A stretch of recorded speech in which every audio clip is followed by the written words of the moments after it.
তো দেন নাই, চাইতে নোট দিছি। আমি দেখো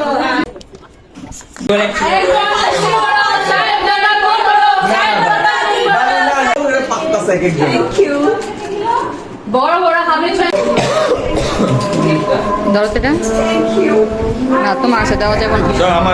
ঈদের দিনটা একটু অন্যরকম হয়, অন্যরকম একটা শান্তি কাজ করে। আজকে ঈদের দিন সকাল সকাল সব ছেলেরা নামাজ পড়তে চলে যায়। পেটুসা চলে গেল নামাজ পড়ার জন্য। ও মনে করছে একটু বেশি লেট হয়ে যাবে, তাড়াহুড়া করে চলে গেছে। নামাজ পড়ে আসার পর ওকে সেমাই দিয়ে দিলাম, সাথে আমিও খেয়ে নিলাম। 2 রকমের সেমাই ছিল, ভুনা সেমাই আর দুধ সেমাই। দুইটাই ভালো লাগছে ওই দিন খেতে। ঈদের দিন সকালে কিন্তু সেমাই তেমন একটা খাওয়া হয় না, কিন্তু ওই দিন আমার এতই ক্ষুধা লাগছে, সেমাই গুলো খেতেই ভালো লাগতেছিল। তখন সেমাই খাওয়ার পর এসে দেখলাম রান্নাঘরে মুরগির মাংস আর গরুর মাংস ভিজিয়ে রাখছে রান্না করার জন্য। নামাজ শেষ করার পর এক এক করে সব ছেলেরা আসা শুরু করছে। ঈদের দিন সকালে নামাজ পড়ে আসার পর প্রথম কাজই হচ্ছে সবাইকে সেমাই বেড়ে দেওয়া। নামাজ পড়ে আব্বু চলে আসছে, আব্বুর সাথে কি জানি কথা বলতেছিলাম। তারপর চলে গেলাম আমি ঘর দুয়ার গুছাইতে। ওই দিন যেহেতু বুয়া আসবে না, সব কাজ নিজেদেরকেই করতে হবে, তাই বসে না থেকে কাজে লেগে পড়ছি। ঈদের দিন সকাল মানে বাসাটা আগে পরিপাটি করে গুছাতে হবে, একটু পরে সব গেস্ট আসা শুরু করবে। আর বাসাটা যদি পরিপাটি করে গুছিয়ে না রাখা হয়, দেখতে একটু ভালো লাগবে না। তাই কাজে লেগে পড়ি, কারো আসে বসে থেকে লাভ নেই, কেউই আজকে কাজ করার জন্য হেল্প করতে আসবে না। আর রান্নাঘরে এসে দেখলাম ভাবিও রান্না করা শুরু করে দিচ্ছে। ওইখান থেকে আমি একটু গরুর মাংসের ঝোল নিয়ে রুটি দিয়ে খাওয়া শুরু করে দিলাম। তার কিছুক্ষণ পরেই আমার বোন আর বোনের হাজবেন্ড চলে আসে। ওদেরকে দেখে বললাম দাঁড়াও তোমাদের একটু ভিডিও ক্লিপ নিয়ে নেই। ওরা যখন আসছে তার কিছুক্ষণ আগে আমি ফেস মাস্ক লাগিয়ে বসেছিলাম, আর এটা আশিক দেখে আবার আশিক আমার ভিডিও নিতেছে। তার কিছুক্ষণ পরে এক এক করে সবাই আসা শুরু করে দেয়। আর এই তো আমি রান্নাঘরে চলে আসলাম,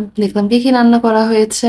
অনেক বড় পাতিলে পোলাও বসানো হয়েছে, কারণ এবার ঈদে সবাই আসছে বাসায়। আম্মু ঈদের আগের দিন তার ছেলে মেয়েদের সবাইকে কল দিয়ে বলছে যেন বাসায় আসে, সবাই একসাথে ঈদ করবো। আর এই বছর সব ছেলে মেয়েরা আব্বু আম্মুর সাথে ঈদ করার জন্য এসে হাজির। এবারের ঈদটা একটু অন্যরকমই গেছে, অনেক ভালো লাগছে, কারণ আমরা সব ভাই বোনের একসাথে হয়েছিলাম। এরকম সচরাচর ঈদের সময় কখনো একসাথে হই না। দেখা যায় ঈদের পরের দিন কিংবা তার পরের দিন আমরা একসাথে ঈদ করি। অনেক বছর পর সব ভাই বোন একসাথে হয়ে ঈদ করলাম, আলহামদুলিল্লাহ। এইবারের ঈদের দিনটা আমাদের জন্য অনেক স্পেশাল ছিল। এরপরে এই তো সবার শেষে চলে আসছিল আমার ছোট বোন। আসার পরে ওর ড্রেস দেখাইতেছিল, ওকে কেমন লাগতেছিল এগুলো আমাদেরকে জিজ্ঞেস করতেছে, কারণ আমরা বোনরা সব একসাথে হলে এমনটাই করি, কাকে কেমন লাগতেছে, কোন ড্রেসে কি মানাইছে, নাকি কি ড্রেস কিনলো, সবকিছু এগুলো নিয়ে ডিসকাস চলতে থাকে। এর কিছুক্ষণ পর চলে আসে মামাতো ভাই তার ওয়াইফকে নিয়ে আমাদেরকে সালামি দেওয়ার জন্য। আর এই বয়সেও যখন সালামি পাই না, তখন ভালোই লাগে, কারণ এখন তো আমার ছেলেকে দেওয়া হয়, আমাকে সচরাচর দেওয়া হয় না, কিন্তু যখন মাঝে মধ্যে আমিও সালামি পাই, তখন এই সালামিটা পেলে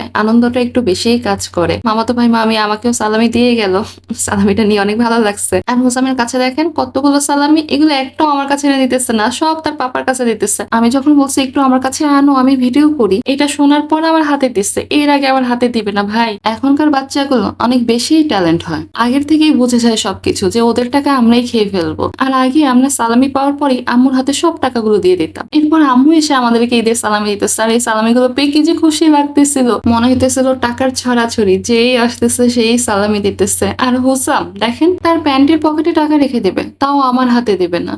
কি ভাই কি করলাম আমি। যাই হোক, তারপরেই তো জামাইদেরকে খাওয়ার জন্য বসতে বলে। ওই দিন 4 জামাই আসছিল, আরেকজন আসছে পরে আসছে, ওদের খাওয়ার পরে গিয়ে ও বাসায় আসছে, ও বাসা থেকে খেয়ে আসছিল। জামাইদের খাওয়া দাওয়া শেষ হওয়ার পর আমরা বোনেরা সব একসাথে বসে পড়ি খাওয়ার জন্য। আর এখানে ভাবির সাথে জানি কি কথা বলতেছিলাম, ভাবি মুখ ঢেকে রাখছে। তারপর খাওয়া দাওয়া শেষ করে সবাই একটু রেডি হয়ে ছাদে চলে গেলাম। আমার আগেই ওরা চলে গেছিল সব বাচ্চা কাচ্চা গুলোকে নিয়ে। আর এখানে সবাই ফটোশুট করতেছিল, সবাই সবার ছবি তোলা নিয়ে ব্যস্ত আছে। এই তো বাচ্চা কাচ্চা গুলো সব একসাথে খেলতেছিল। আর আমাদের বোনদের সবার একটা করে পার্সোনাল ক্যামেরাম্যান থাকে। এখানে আমার ছোট বোনের হাজবেন্ড ছোট বোনকে ছবি তুলে দিতেছিল। আর ওদের এই ছবি তোলা দেখে আমি সবাইকে আবার বলতেছিলাম, এই দেখো আমাদের সবার একটা করে পার্সোনাল ক্যামেরাম্যান আছে, যে নাকি আমাদের ছবি তুলে দেয়, কিন্তু আমার জামাই আমার ছবি একটু সুন্দর করে তুলে দিতে পারে না। আসলে কি সবার পার্সোনাল ক্যামেরাম্যান সবসময় ভালো হয় না, মাঝে মধ্যে 2-1টা খারাপ পড়তেই পারে, তাই না? তার মধ্যে আমার জামাই একটা পড়ে গেছে।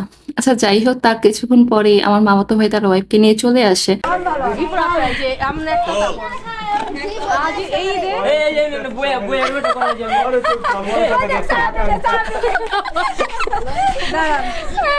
ও আবার দেখাচ্ছিল কিভাবে ছবি তুলতে হবে, এটা নিয়ে আমরা সবাই আবার হাসাহাসি করতেছিলাম। এরপর হুসামকে আবার সালামি দিল আমার কাজিনরা। সালামি কার্ডে করে সালামি দেওয়াটা অনেক সুন্দর ছিল, আর সালামি কার্ডগুলো দেখতেও অনেক ভালো লাগতেছিল। তারপর আমি বাসায় চলে আসলাম। বাসায় চলে এসে যেহেতু আমিও বের হয়ে যাব সন্ধ্যায়, বের হইতে একটু ইচ্ছা করতেছিল না, তারপরও বের হইতে হবে, তাই বের হওয়ার আগে আমার কাছে যারা যারা সালামি পাবেন তাদেরকে সালামি দিয়ে যাচ্ছিলাম। কিন্তু ওই দিন বাসায় সবাই ছিল তো, বাসার থেকে বের হইতে একটু ভালো লাগতেছিল না, মনে হইতেছিল থেকেই যাই, কিছুই করার নাই, সন্ধ্যা থেকে একটু বের হইতেই হবে যেহেতু, তাই বের হয়ে গেছিলাম। আর যাওয়ার আগে এই তো সবাই সবার পর্বটা শেষ করতেছে, যেহেতু এক এক করে সবাই বাসায় যাওয়া শুরু করবে, তাই সবাই এক এক করে সালামি দেওয়া শুরু করে দিচ্ছে।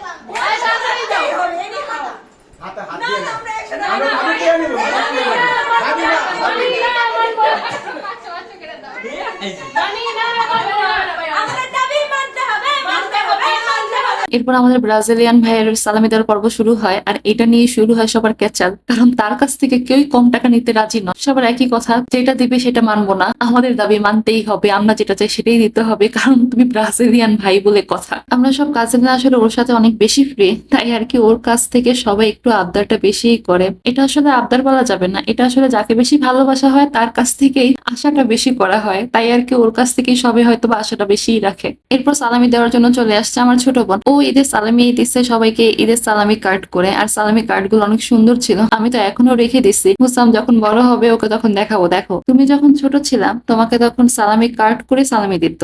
সবাই একসাথে থাকার যে একটা আনন্দ, যে ভালো লাগা কাজ করে, এই যে ছোট ছোট মুহূর্ত গুলো, এগুলো কিন্তু আমাদের জীবনে সব সময় রয়ে যাবে। এই দিনগুলোর কথা মনে করি একটা সময় আমরা বলবো, আহা কি দিনগুলো আমরা পার করছি, কোথায় হারিয়ে গেল আমাদের এই সুন্দর দিনগুলো। সব সময় তো আর এই মুহূর্তগুলোকে পাওয়া যায় না, সময় কারোর জন্যই থেমে থাকে না, সময় চলে আপন গতিতে, আর এই সময়গুলো আমরা আর ফিরে পাবো না। যাই হোক, এরপর বাসা থেকে বিদায় নিয়ে চলে আসি হুসামের বড় বাবার বাসায়। আর ওই বাসায় যাওয়ার পর হুসাম তার বড় বাবাকে পেয়ে কিভাবে যে জড়িয়ে ধরে বসেছিল। হুসাম তার ভালোবাসা প্রকাশ মুখে করতে না পারলে কি হবে, সে তার বড় বাবাকে জড়িয়ে ধরে বুঝিয়ে দিছে তার বড় বাবাকে সে কত ভালোবাসে। ওই বাসার থেকে বিদায় নিয়ে তারপর আমি আমার শ্বশুর বাড়ি গেছিলাম। ওইখানে যাওয়ার পর আর কোনো ভিডিও করা হয়নি আমার। রাতে খাওয়া দাওয়া শেষ করলাম, এরপর নিজের বাসার উদ্দেশ্যে রওনা দিয়ে দিলাম। আজকের ভিডিওটি এই পর্যন্তই, ভালো থাকবেন সবাই, আল্লাহ হাফেজ।